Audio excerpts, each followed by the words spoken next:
Assalamualaikum warahmatullahi wabarakatuh. Perkenalkan, nama saya Syakira Ramatia Taranya Putri dari Fakultas Ekonomi dan Bisnis Islam, Prodi Ekonomi Syariah, NIM 20 10 60 20 16 dari kelas Ekonomi Syariah 01. Di sini saya akan menjelaskan isi dari resume saya mengenai konsep dasar ekonomi Islam. Ekonomi sendiri terbagi dari beberapa bagian. Yang pertama itu ada ekonomi kapitalis, yang kedua ada ekonomi sosialis, yang ketiga ada ekonomi Islam, yang keempat ada ekonomi konvensional, dan kelima ada ekonomi campuran. Dan di ekonomi sendiri terdapat beberapa masalah, contohnya seperti masalah ekonomi produksi, distribusi, dan juga konsumsi.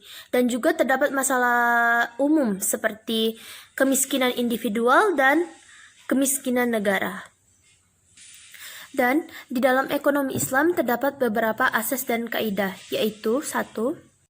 Kepemilikan seperti individu, umum, dan negara. Yang kedua adalah distribusi, yaitu menjamin kebutuhan per individu warga negara. Dan ketiga adalah disposisi, yaitu pengembangan hak milik, nafkah, dan juga infak. Selanjutnya saya akan membahas mengenai kepemilikan. Kepemilikan adalah izin pembuatan syariat untuk memanfaatkan zat dan jasa tertentu. Bentuk-bentuk dari kepemilikan adalah 1. Individu, yaitu yang mengikuti hukum syara' yang berlaku untuk barang dan jasa. Yang kedua ada umum, yaitu izin pembuatan syariat kepada suatu kelompok untuk pemanfaatan. Yang ketiga adalah negara. Harta berhak atas seluruh muslim, tetapi pengelolaannya oleh khalifah atau pemimpin. Kepemilikan Islam itu sendiri memiliki beberapa sebab kita untuk mendapatkannya, yaitu yang pertama dari warisan, dan yang kedua dari hasil kita bekerja atau dari pekerjaan, dan yang terakhir yaitu dari pemberian negara. Selanjutnya saya akan membahas mengenai disposisi atau tasyaruf. Yang pertama ada infak. Infak memiliki beberapa faktor. Yang pertama adalah faktor hubungan, yaitu wasiat dan tanah. Wasiat dan hadiah. Dan faktor kedua adalah yaitu faktor nafkah, seperti nafkah yang diberikan ayah kepada anak. Yang kedua ada pengembangan harta. Dapat berupa tanah seperti pertanian, perdagangan, dan perindustrian. Dan baiklah, selanjutnya saya akan menyampaikan mengenai hukum dari pertanian, perindustrian, dan hukum perdagangan. Yang pertama saya akan membahas mengenai hukum pertanian. Sebab kepemilikannya yaitu yang pertama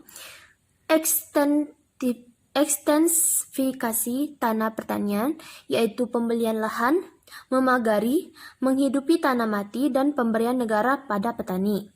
Yang kedua yaitu intensifikasi tanah pertanian, yaitu wajib mengelola tanah pertanian dan haram menyewakan tanah pertanian.